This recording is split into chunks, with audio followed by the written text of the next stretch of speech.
President Zelensky has thanked the Western leaders for sending tanks to support the fight against Russia, but said they needed to be delivered quickly. In his address, Volodymyr Zelensky also urged the West to send long-range missiles and fighter jets.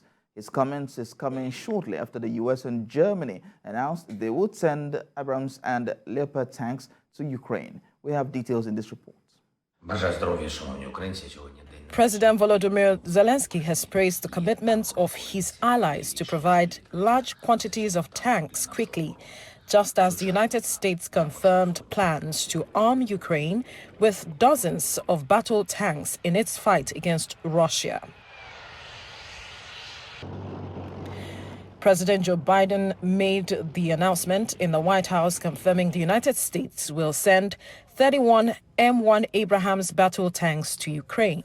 That the United States will be sending 31 Abrams tanks to Ukraine, the equivalent of 1 Ukrainian battalion. Secretary Austin has recommended this step because it will enhance the Ukraine's capacity to defend its territory and achieve its strategic objectives. The White House's decision follows Germany's approval to send 14 Leopard 2 tanks to Ukraine. White House National Security spokesperson John Kirby, who spoke after the announcement regarding the delivery of tanks to Ukraine, explained that the M1 Abrams tanks would support Ukraine as the fighting evolves, while emphasizing the armored vehicles being supplied will have an effect. What this decision does do is show that how unified we are with our allies and partners, and doing all of this in a coordinated way. So today you saw that Chancellor Scholz announced that they're going to provide immediately a company of Leopard tanks. A company's about 14, and there's 2 companies to a Ukrainian battalion, and he's going to be working with allies and partners to get additional companies of tanks, Leopard tanks, into Ukraine. It's about coordination. It's about the unity here and the resolve that we all have together to help support Ukraine. Meanwhile, President Zelensky has repeated his rejection of negotiations with Russia until a withdrawal by Russian troops. He said this in an interview that talks would only be possible if Russia withdraws its soldiers, admits its mistake, and if there is a new government in Moscow. Recall the president had already banned negotiations with President Putin by decree at the end of September 2022. Now, for more on the Russia-Ukraine war, we have a global affairs analyst, Kunle Falowo, who joins us live from Indianapolis. Thanks for joining us on The World Now today. Now, barely hours after Germany agreed to send in more tanks into Ukraine, American President Joe Biden has also confirmed that the U.S. will do the same. Now, how will this deployment of war tanks change the momentum of the war in Ukraine? Thanks for having me. So definitely, we're looking at going into months and months of the war in Ukraine. It's a terrible situation happening over there. We have to remember that Ukrainians alone cannot fight this battle by themselves. They need the alliances of world democracies to help intervene, and that's exactly what United States and Germany are doing in the bid to save democracy in Ukraine, the bid to help safeguard the sovereign integrity of Ukraine as a country. They need to help support, pour in as much support as they can to ensure that the Russians don't get a hold of their country and turn the country upside down. It's happening in the time where democracy as a form of governance is getting whiplash from all over the different parts of the world. We're looking at even Poland and Hungary, for instance, having far right movement here and there. And aside from that, this war is just showing that world leaders can indeed unite and fight for a common agenda, which is protecting the sovereign integrity of Ukraine as a country. All right, so no, the Kremlin is saying that promises from Ukraine's Western allies to deliver tanks to Kiev are evidence of their direct and growing involvement in the war. What's your take on this, seeing that Russia, the United States, and some other countries are also part of the NATO bloc? Well, if you look at the United Nations Charter, um, you would see that there's well above over 50 countries supporting what supporting the fight against Russia. Yeah.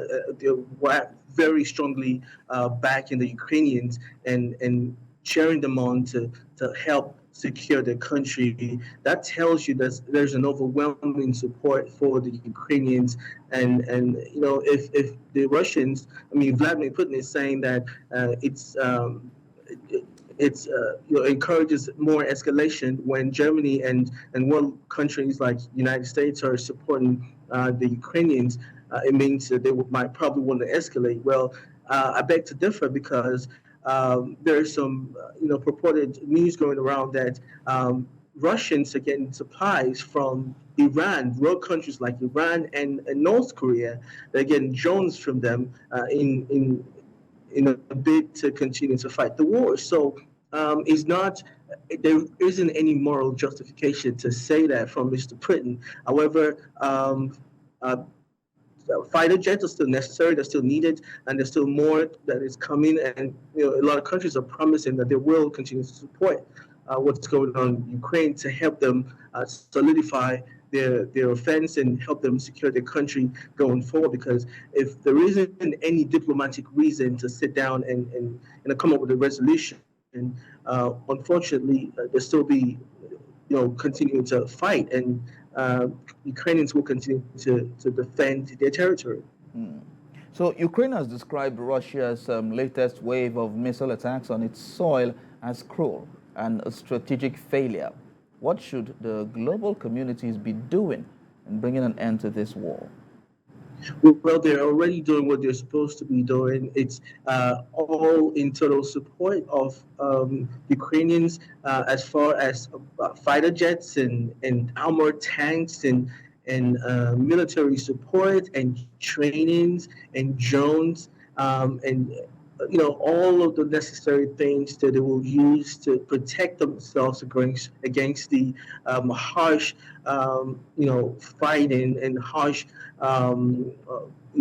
attacks from the Russian side. Don't forget that since the beginning of winter, the Russians have continued to attack the electricity grid in Ukraine. It's making it very, very uncomfortable, and it's making it hard for people to get together and even fight as it is. So apparently, the world leaders are doing what they're supposed to be doing, and they've shown that they have an unwavering support to make sure that the Ukrainians are victorious in this battle.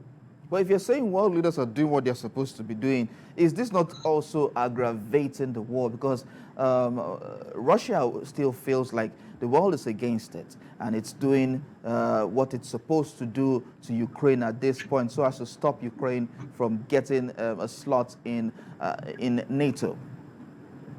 Well, to start with, Russians are the oppressor. They are the aggressors.